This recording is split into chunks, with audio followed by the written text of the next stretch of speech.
Welcome back to Tendencies. I am your host, Jay Suave. And I am Jreese. And I want to talk about this before we get started. I know if y'all watched our prediction video, I was so mad at the Milwaukee Bucks, and today they will finally get sent home. I'm so happy. I'm so glad The because they Bucks aren't playing decided today. to. It's tomorrow. Yeah, it's tomorrow. Well, The by day time this is y'all, dropping. the day that this drops, y'all are gonna see the Bucks lose, and I'm just gonna be so happy. And because they ended up wanting to duck all that regular season smoke, and they decided to duck everybody. The Knicks are gonna win, so it don't even matter. And look at Milwaukee. I know Dame gonna be out, Giannis gonna be out, but at this point, who even cares, bro? At this point, who cares? I'm just glad that they're gone. Yeah, we both knew this was going to happen. This was inevitable. But there's no way they were gonna win, especially now. First off, without Giannis, there was chance with Dame. Well, both of them out. It's over with. It's over. Go ahead, pack your bags, get your tickets ready for Cancun. Let's talk about the Nah, one for team. Let's real. go ahead and talk about the team that Charles Barkley says going to Galveston and that dirty ass beach over there. Obviously, we're talking about the New Orleans Pelicans. The Thunder are dominating them. I think if they're not playing tonight, I don't think so. They're playing tomorrow. If they haven't been knocked out already, but everybody else's sweep's coming. Um, come on now, come on. My boy Shaq gonna lock in. I'm pretty Hmm. sure what's it called? If today's the 29th, they should be playing today. Now because the Heat Celtics play at 6:30, and then the The Nuggets and Pelicans play at 7:30 today. they play. It's a doubleheader. Yeah. Oh, I didn't know that. I At didn't know least that. it, Okay, it should be today. There should be three games. okay, okay. Because tomorrow Because it's gonna be what's it called? The Magic in them. mm, But honestly, I'm really not interested at all in that series. I can't watch it. The Magic Cavs, I can't watch. Bro, I just can't I watch it. watched the first two games, and the second two times I wasn't home to watch it. Hmm. But that's also how I feel about the OKC series, even though it's fun to watch. But the main thing about it has been Lou Dort. This Hmm. man is literally going crazy on the defensive side in this series, and and he's going to be the reason why they sweep him. Like it's such an underrated facet of the game whenever you watch him. Because like this man can get over any screen, any big man, bro. It's just fun to see. Hey, today couldn't be a better day either. You know why? Last night the Suns got swept, and it felt That's what I'm good saying. watching Devin Booker go home. Look, I didn't like watching my boy KD and Bradley Beal go out like that, but it's all worth it to see Devin Booker. So sad, so And the thing glad is, he's out of the playoffs. and the thing is, before this season, before the NBA season started, we were like, damn, they got KD, Booker, and Beal, and they have a deep bench too. Hmm. So it's like this team could really go all the way. And this is just like cook him offense, you know? But, And you just think you're but the like, yeah, defense was whack, bro, off rip. And then what's it uh, called? It came out. And in the elimination game in game four, he dropped 49-6. Ant averaged 31, 8, and 6 in the series. Like Ant is letting y'all know now he wants to be the face of the NBA going forward. And hey, it's gonna happen. That brother is him. That brother's like that. he scored 31 out of his 40 in the second half too. Hmm. And this man putting Cat this was good. He hyped him up after every game too, because I know like not everybody, but like over the last few years, people just be hating on Cat just cause like it's not even because of anything. They really have made the playoffs. I mean, they won that playing game. Everybody went crazy. That's a top five basketball meme of all time too.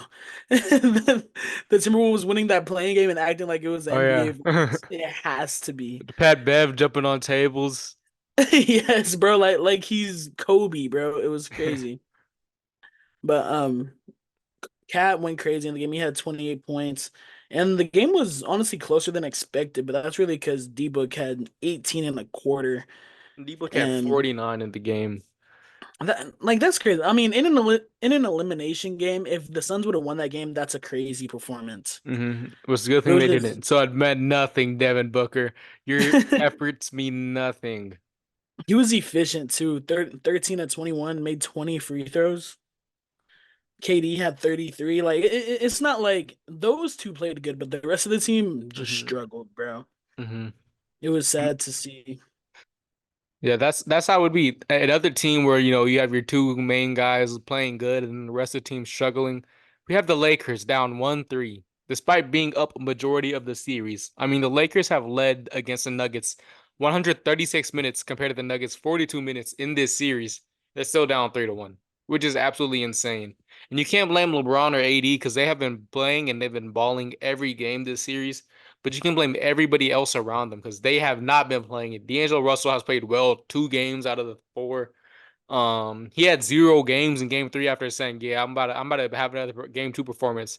Bro did not have another game 2 performance. Bro had 0, a big old donut on the stat sheet. And bro, you know how I feel about Darvin Ham. He's a horrible coach. He's isn't he bald? Ooh, ooh. Don't get me started on that. But like, Bro's bald, bro. like good coach, like you just see, like ever since they lost the first game, clip resurfaced from a couple of years ago. I think it was last season where they were in a timeout. Darvin Ham was on the clipboard just writing people's names down. Bro was not drawing up any plays. Bro, I saw that, bro. like bro ran out of time in the timeout. That Like, was bro, what is funny. happening, bro? Like, you're supposed to be the coach. You're supposed to coach them up. And this is why you have role players like Gabe Vincent, who played so well under a good head coach like Spo last year and was a key contributor to the playoff run that we made and helped us get to the finals. He's not playing well at all over there in LA. And you can blame LeBron all you want. It's not because it's LeBron's offense now. But a good coach will get a good performance out of him no matter who your star is. Like just like Mhm. Jimmy Butler, they run the offense with Jimmy Butler. That doesn't and Gabe Vincent still played well with us. You know what I'm saying? A good coach is able to use his people on his roster and get the best out of their talents. And Darvin Ham has not been able to do that with with his surrounding cast the whole series. So win or lose, Darvin Ham needs to be out after this series or after the playoffs. And if they win, LeBron is going down as the greatest of all time because he came back from 03. So Bro, it's the first series. it hasn't been done It's though. Hasn't been done ever. bro, I guess so. I mean, I can't say that I'd be like crazily impressed, but I would be impressed. But even if you already know I got the Nuggets in this series, Hmm. and once they win tonight, I do want to ask you this, just because the Timberwolves When they already win. What the hell was that? What do you mean when they win? when the Nuggets win, Who said they win? me, Lakers are finna win. you got him in 7. Bro, Lakers in 7, bro. All right, Oh, bet. Jamal Murray, you're never gonna hit another one of those Hey, game hey, two shots we again. stamping it right now. Y'all gonna see it on the socials. Lakers in 7. Lakers in 7. I'm saying Lakers. Look, we're gonna have this clip right here. It's gonna be posted later tonight. Look, I'm gonna say Lakers right now. It's gonna be posted this Tuesday. And you know what I'm saying? And the video says, the video shows that we lost. Just know I'm coming in next episode sick. But look, Lakers in 7. Lakers in 7. LeBron the GOAT will bring us back. You feel me? Yeah. Jokic is gonna bully y'all, Ah, and when he does, and when he does, I want to ask you this. Okay, since they're still in the first series, I'll just say if it happens. Besides the Lakers, who do you feel like has the best chance to knock off the Nuggets? the Nuggets. Mm, honestly, I'm gonna say the Wolves right now. I'm really feeling the Wolves, their energy they're bringing. You know how I feel about Rudy Gobert. It goes Devin Booker, then Rudy Gobert on who I like the least in the NBA. But Rudy Gobert is a great defender, and they're probably gonna have him and Cat matched up against Yoke the whole game, and then you'll have Anthony Edwards guarding guarding Jamal Jamal Murray, Murray. bro, that's cinema That's gonna be a basketball. great matchup, and I think that the Wolves out of anybody have the best chance of knocking them down. The Thunder have been rolling. I'll say that, and the whoever comes out of that Clippers Mavs series will have a good chance. But I don't think either of those teams really have as much of a chance to beat them for real, like the Timberwolves have right now.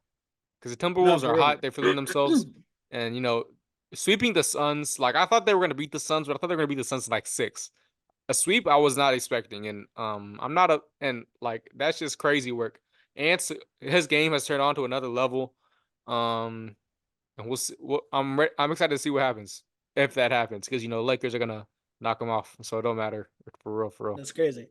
But even if the Nuggets do win tonight, they're gonna end up playing the Timberwolves next series.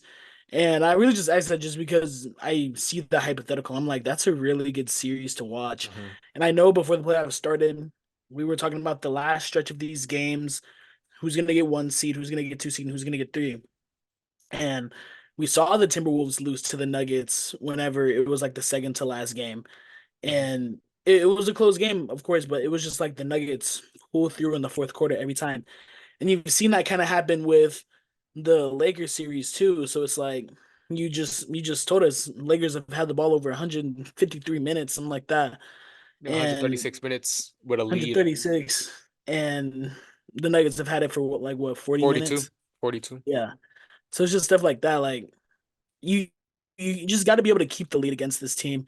And sweeping the Suns was good for the Timberwolves. And I mean, that's like really high morale right there. So I'm really hoping the Timberwolves pull that out because honestly, I don't even whoever wins that series is gonna go to the finals, in my Hmm. opinion. Yeah. Because I mean, the Thunder they can sweep the Pelicans, but if they can beat the Clippers or the Mavericks in a series, then I'll probably be like, okay, the Western Conference Finals might be a dogfight, you know? Hmm. So I'm gonna be excited for Let's go that ahead. one. Let's talk about the Clippers and Mavericks for a little bit too, because the Clippers were able to tie it back up 2-2 in Dallas in Game 4 after almost giving up a historic comeback to the Mavericks, a 31 point comeback. Because down 31, the Mavericks did get the lead back. They went up by one late in the fourth, and then the Clippers were able to run away with it. But the two games that the Clippers have won have been both the games that Kawhi Leonard has not played. Excuse me. And I think it's just crazy how they're playing better and more efficient basketball with Kawhi off the court than when he's on the court. Because when Kawhi is on the court, he's one of the best players in the game of basketball. But I think it's just Yeah, because Kawhi kind of rushed his return from injury. So he's not playing at 100%. And that's throwing the whole rhythm of the team off. And right now they're running it really smoothly. Because when Kawhi was here playing, he was playing really inefficient basketball. And you could tell that knee was bothering him.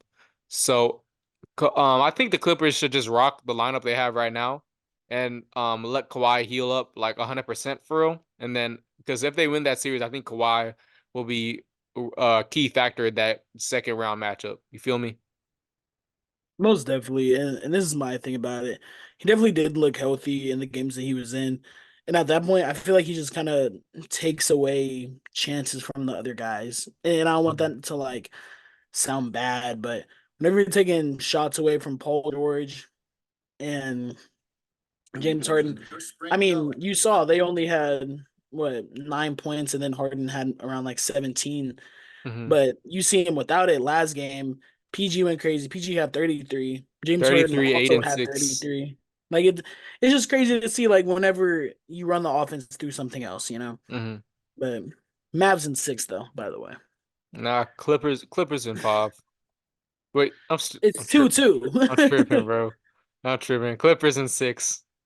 Crazy, bro. My That ain't bad, gonna bro. I can't math. can't math is crazy. I can't math.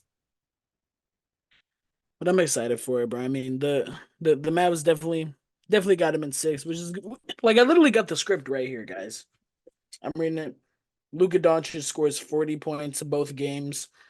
They win by 20 the first game, and then in game six they win by six. So I got the script right here. Sorry to tell y'all, it's Boom, over. Mavericks. Kyrie's a Heat next year. Next year. And speaking of the Heat, we are down 2-1, a 1-2 against the Celtics. And after having a really good 3-point shooting night in Game 2, they came out. They weren't playing great offense. In Game 3, Game 4 is here in Miami later tonight, and hopefully we can come out with a win on that one. The Celtics have been better against the Miami Heat away in Miami, and the Heat have been better against the Celtics at Boston. So, it should be an interesting matchup. No matter what, this series probably gonna go to 7 games. I'm not gonna lie. No matter what, Celtics and Heat always end up in 7 games, and it's always the hardest fought battle in the playoffs. And Like all I have to say is stop looking at me like that, brother. I don't know if you're looking Bro, at me because because you you know know. you're lying right Nah, nah, now. nah. It's going to 7. Like Trust the you just process. know that you're lying. Trust It's the like actually process, bro. sad. I trust Coach Spo way more than I trust Coach Missoula. Um, bro's You can trust him. It doesn't mean that y'all are gonna Coach win. Spo is gonna get the best out of our players whenever he needs to. That's exactly what I feel like Not he's gonna do tonight, tonight. Yes, he is. That's and what he's gonna not do and not tonight. on and not on Wednesday or Yes, he Thursday. is. That's what he's No, gonna he do. won't. That's exactly what you said in game two. And he came out there with a My game God, plan game two, y'all shot 55% from three. That won't because we happen had a again. game plan. Bro, The game plans he- change, and Coach Spo was great at adapting. bro, saying Trust this in series is Coach gonna go to game Spo. seven is insane. Trust in Coach Spo. Always. Bro, Always. not trusting Spo, bro. Always trust in Coach Spo. I trust my boy JT. He gonna lace y'all JT up tonight too. trash. He's soft. Word. Is that why he's lacing y'all up Nah, this he ain't whole lacing no series? one up. He ain't lacing no one up. That's crazy. You just gonna sit here and Nah, lie? he ain't lacing no one up. You just gonna sit here and lie? Bro, I'll give him props if he drop 50 today tonight. If he drop 50 tonight, I'll give him props. We all know that ain't not happening. All You right, hear bro. Just that? watch. You hear that? Look, if he drop 45, I'll give you your props, Jason Tatum. But you ain't doing that. You ain't doing that. Look, Heat in 7. Um, Let me see. Bam about to go off. Bam about to have a 32, 17, nah, 32, 12, and 6 night. You hear that? Look, 32, 12, and 6. Yeah, I'm the. Oh my goodness, bro. I can't do this. 32, 12, and 6. You gotta stop, bro. You have to be I speak the stopped. truth, brother. I speak This the isn't truth. the truth. I am the truth, bro. You Like it's wish not you were, bro. bro, it's not Paul Pierce, bro. I'm the truth. Bro, you really just don't have to lie. I'm telling you right now, bro. Whenever the Celtics gentlemen sweep y'all, it's just gonna be like a chef's Nah, kiss, nah. bro. And it's just gonna be so fun to see, bro. I'm excited for it, you know. Man, you can be excited for I something just that's can't not wait gonna to. happen, you feel me? The prophecy has been written, bro. The sandwich has been made. This the the Heat are beating the Celtics in Oh my 7. goodness, bro. But anyways, bro, that's our playoff talk. I want to get into some stuff for the NFL draft. Again, that was the reason why our last podcast was late. But the draft actually went good for a lot of teams. Mhm. And I know like I reaffirmed with people that like this whole draft class is stacked. And there was like people who went undrafted and it was like how did he go undrafted? Like it was last year whenever y'all got Elias Ricks Mhm. and what was it called? Y'all had ended up getting old boy from Arkansas too. He was a wide receiver. I think y'all cut him now. But it was like these guys were dogs, and it was just fun to see. But I feel like I know we texted about this, but I wanna know right now how you felt about Penix at 8. Ooh, that was such a look. I like Michael Penix a lot coming into the draft. I still like him a lot. I think he's a great quarterback, and he would have been a great Raider. But the Falcons just signed Kirk Cousins to a 4-year, $180 million contract. And then with the eighth overall pick, you're gonna think they're gonna use someone to build around the rest of the team that in places Mhm. that they need. But they draft a quarterback to be the succession plan for Kirk Cousins before he's ever played a snap for your franchise. That's insane, bro. Like I Yeah, like Michael Penix. I'm ready to see the red do-rags and everything. But come on, like that's a horrible situation for Kirk because now Kirk's gonna play playing with a chip on his shoulder. And Michael Penix, he's gonna be 27 or 28 by the time he starts in the NFL. Like, what was the point of this whole thing? I don't understand that. You feel me? Bro is a play ready. Like he's ready to play now. That's the type of quarterback he is, and he's going to a situation where he's gonna have to sit because unless Kirk Cousins, God forbid, he has another season-ending injury, Michael Penix does not seem to field this year. He's not seeing the field next year. No, he's not like maybe at the next 2 years we'll see him, but he's not gonna. We're not gonna see him soon, which is absolutely insane, bro. It was just a horrible mistake by the Atlanta Falcons. And they you needed some defensive help, some line help. They could have got some help on the line. They could have got another weapon for Kirk Cousins to throw to. But yeah, this is crazy work. What do you think, bro? Yeah, and I feel the same way. I feel like the first five picks and even like the first seven went like expected in a way. But it was just like we were all confused whenever we literally sat here watching it and they say Michael Penix and we're just like, huh? And I felt as if their biggest need was pass rusher. And I feel like they missed out on that just because they took Penix. They could have took Latu at 8 and still got they still could have got a receiver at like what 14 whatever pick that they had. Mm-hmm. They didn't have to do all that just to take Penix, and he would have been a great Raider. And I know my dad would have been happy. Actually, I don't think he was watching the draft. I think I just got home like whenever it was like pick 16. Mm. But they I mean the fact that they tried to trade up for Latu whenever because he ended up going where to the Colts. I think so. Re- Yeah, I'm pretty sure it was the Colts. And it was just like you didn't take Penix, you could have took him at 8 instead of trying to trade up for him. Because you know other teams are gonna want him. Mm-hmm. And another questionable pick I had was Amarius Mims. And we talked about how he was a dog throughout this whole time. I didn't think he would get drafted by the Bengals though.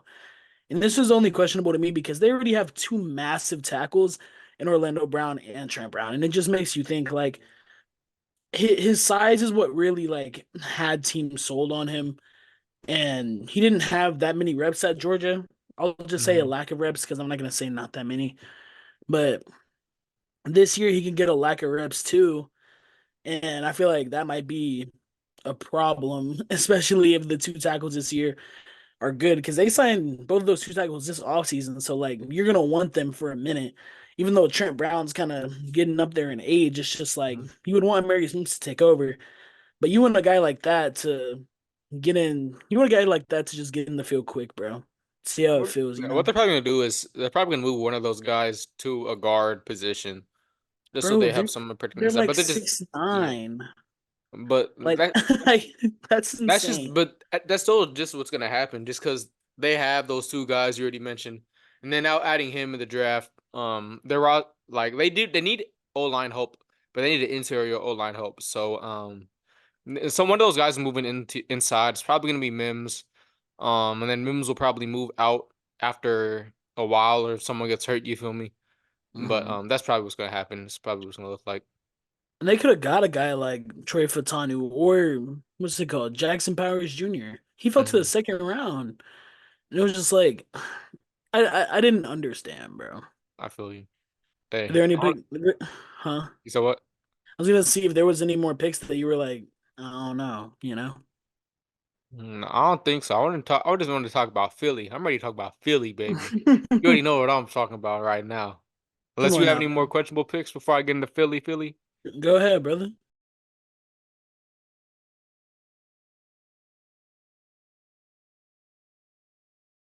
We got Quinion Mitchell from Toledo, your favorite cornerback prospect in the draft. Dropped all the way down to 22 in Philly. We thought we were going to trade up for a cornerback, but he fell right to us at 22. The first cornerback taken off the board. And then, I was like, okay, that's cool. That's what's up. I was like, I really kind of wish we got Cooper DeJean though, because that was my favorite guy coming out into the draft, right? I was like, because we talked about it last week, and he's one of my favorite prospects in the draft. We got him too in the second. Bro fell all the way to the second. Bro came to us That's again. so Fell to us crazy. again. So if he's gonna play corner, we don't know yet. He might play because he's not gonna play outside corner. We already know it's gonna be Slay and Quinion Mitchell starting. Bradbury, you're benched. I'm sorry. You're probably gonna get traded the next couple weeks or cut. Like it's just gonna happen. But Cooper DeJean, he can play the slot, but we also just re-signed Avonte Maddox, who's also going to be playing the slot. And we also have Isaiah Rogers, who's also going to be playing the slot. So what I see is he's going to be taking reps and splitting reps with Reed Blankenship, the white duo, the first white duo DB duo Someone's gonna in the make league. a crazy name for them too. Bro, I think someone called them the Milkmen in Philadelphia. I like that. Someone's gonna There's call a them like a banana split or Bro, something, there's a bro. better one. I forgot what it was, but what was probably gonna happen is we have CJ Gardner Johnson playing the free. No, wait. Yeah, CJ Gardner Johnson playing the free with Sidney Johnson backing him up, and they're gonna be splitting reps there. And then we're gonna have Cooper DeJean and Reed Blankenship splitting reps at the strong. And then they're probably gonna have Cooper DeJean start just because Cooper DeJean. I like Reed Blankenship a lot, but Cooper DeJean is it's just a more talented prospect. You know what I'm saying? We've had Reed for the last couple of years. Reed's a dog. Don't get me wrong. I love Reed, but when you got someone like Cooper DeJean, you draft a second who's a first round talent, you're gonna want him to start, and that's probably what's gonna happen here. I doubt we're gonna have Avant. Oh, and then look, once Avante Maddox gets hurt, I'm knocking on wood. I hope he doesn't get hurt, but he gets hurt every year. So once, like, if he gets hurt again this year, Cooper DeJean will probably step up into slot and split reps at the slot with Isaiah Rodgers, and I love that. And last thing we needed a linebacker. It was like we gotta get a linebacker. We gotta get Edgerton Cooper. We gotta get someone like that. All the way falling to us in the fifth round, Jeremiah Trotter Jr. from Clemson. Another dog, bro. His dad played for Philadelphia too. That's a Philadelphia kid right there.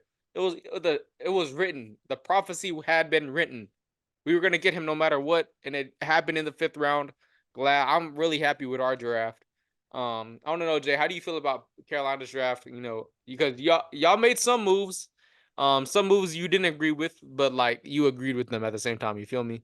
So I want to know how Yeah, you feel about those picks you guys did.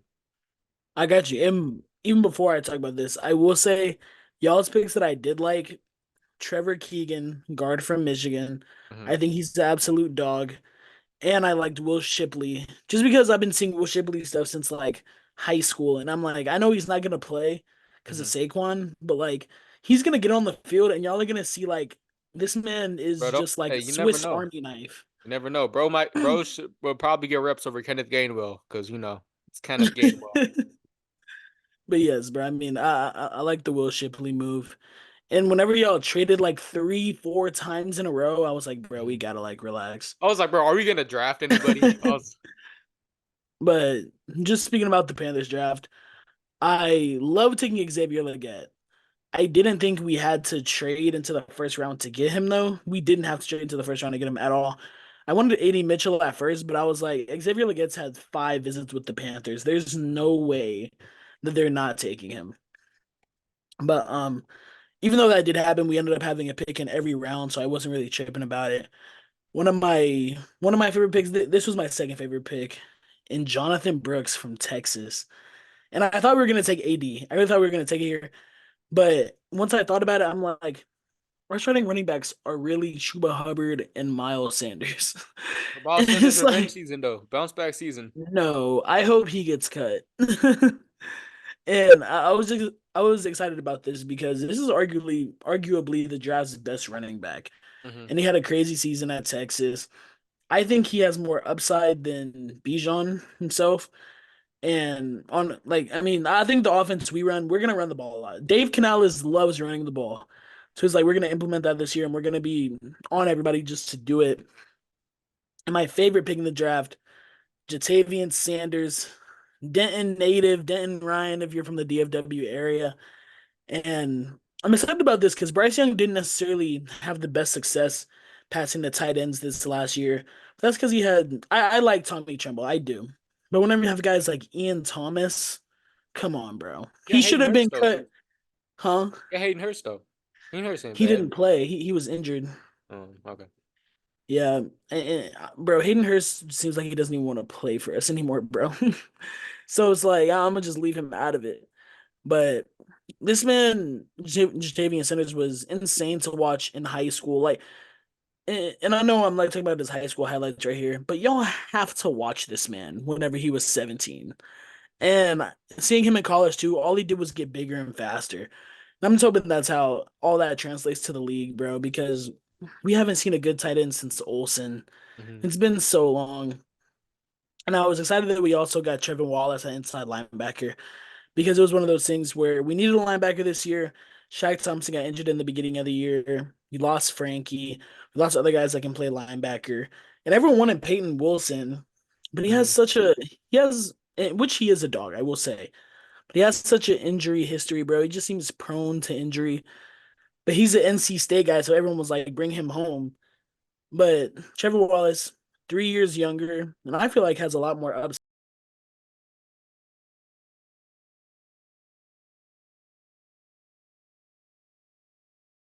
Well, I I I'm want hoping Caleb for Williams to succeed though. I'm hoping for a Bryce Young breakout season. You know, he has the weapons now. He has the stuff around him. He's gotten help on the O-line. He's gotten some weapons to throw to. And now he's got a new running back that will hopefully help relieve him of the duties on the offense. So I'm rooting for Bryce Young. I just Also, wish we had that like solidified piece, like mhm, to where you're destined, bro. You feel me? like a real number one kind Yeah, of like a guy. real number one, like Yeah. someone who you have that literally there's no way you don't win 9 games. Yeah. Hey, So, T. Higgins requested a trade. You never know. You bro, never send know. him to Carolina. He literally likes the Panthers, Hey, what's it called? Also shout out G Reg. You talked about G Reg earlier. You already bro. know. You already know Shout out about to Greg. If you know, you know. that. But also, this was a history tying NFL draft with 6 quarterbacks taken in the first round. We had Caleb Williams in the first to the Bears, Jaden McDaniels to the Commanders, Drake May to the Patriots, Michael Penix to the Falcons, J.J. McCarthy to the Vikings, and Bo Nix to the Broncos. Now, which one of these picks is your favorite pick, and which one of these is your least favorite pick for the last thing we talk about right here? If I had to pick my favorite pick out of these six, I think I'm gonna go ahead and choose Drake May. Hmm. And I wouldn't have said this at number three, but the fact that the Patriots went out and got Javon Baker too, Javon Baker's a stud. And he proved it. I mean, I know he played at UCF, but he played at Bama before. He has that mentality. He's gonna go into the league stunting. And it's like with Drake May throwing him the ball, this could really be scary and something that we're not like we're not expecting. Mm-hmm. And hopefully Drake May, this is a whole new, I don't even know if a whole new coaching staff or not, but like he just has a new head coach. He's not gonna go through the trials and tribulations of Bill Belichick. It's Mm-hmm. like it's just a clear mind. Let's get to work. I like this pick. Your least favorite? My least favorite will probably out of these guys. Mm, team wise, I would have to go like Penix, but like in general, I this like hurts me to say. I just don't think Jaden Daniels succeeds in Washington. And but I won't go okay, I will go into that. I feel like he took way too many hits in college, and I feel like he just can't throw over the middle like that. And Mm-hmm. I know I've said this before. And in the NFL, you got to know how to do these things. His footwork is immaculate, though. I love his footwork, but it's like those things like you gotta get in, you gotta get fast. Mm-hmm. So, but honestly, for team wise, I would probably just choose Penix. So, Okay. what My about you? favorite quarterback is Jaden McDaniels going to the Commanders. I like that pick. I don't like that pick as a Philadelphia fan because you don't want the Commanders to succeed because they are a division rival. But like you said, he has incredible footwork. I feel like his ability to throw over the middle and his ability to like avoid contact. Those are all things that he can learn over the course of his career. You feel me? Hopefully, it's sooner rather than later. Specifically, the taking contact thing because you're not a bigger quarterback, so you definitely need to learn how to slide because we don't want you to get hurt. And I really have a lot of upside for that pick. He's a great quarterback. He's gonna be throwing to guys like Jahan Dotson and That's such a Terry dub. McLaurin. He's gonna be handing the ball off to Brian Robinson and Austin Eckler. Then he's gonna have Cliff Kingsbury as his offensive coordinator. And as with when he was at the Cardinals, he wasn't a great head coach. We all know that. But James Carter had like his best season ever underneath Cliff Kingsbury. So think about that with that kind of offense ran with Jaden Daniels and Brian Johnson. I I mean just Brian wish he would have been a Robinson. Brian Patriot, bro. Robinson. I just Like wish he would have been a Patriot. I would have felt so much better about it. New Jaden McDaniels. Yeah. Me too. Not because I think the Patriots are gonna be better, but because I really don't want him on the Commanders. But Black King, bro, we must succeed. my least favorite pick out of all these, aside from the Penix, is I do think that's a bad pick, but I do think Michael Penix gonna be good whenever he does get a chance to play. If Kirk Cousins gets hurt this year, Michael Penix plays good. Michael Penix is not giving that spot up, so um, I'm not upset about the pick, but I can't be too upset with it because he's a great quarterback. I think Bo Nix. I don't like Bo Nix as a player. I don't think he's crazy great or nothing like that. So Check here, down merchant he is. so just hearing the Broncos and Sean Payton be like, "Yeah, we were bluffing for JJ McCarthy because we wanted the sixth best quarterback in the draft." Like, what are you talking about, bro? This was a second round talent y'all picked with the 12th overall pick. Like, Yeah. like what's happening here? You know what I'm saying? So I think it was a major reach just for now there's a quarterback room with Paxton Lynch, Zach Wilson, and Bo Nix. Y'all aren't Jared winning any Stidham kind of too. y'all aren't winning any kind of game soon. I'm sorry. But yeah, bro, that whole room is trash. I mean, actually, I don't even like the Broncos. So you know what? I don't care if they succeed or not. But I that hope is going Cortland to Sutton succeeds. I like Cortland Sutton a lot. I also like trade Javante them, Williams. trade them, Trade them trade both. them. Trade them both the teams that we like. Not for real. But that's gonna be about all we have today. I want to thank y'all for tuning in to our the little recap episode we got going on. It's been a crazy week in the sports world, and we will be back at it later this week. So thank y'all for tuning in. All right, we appreciate you guys.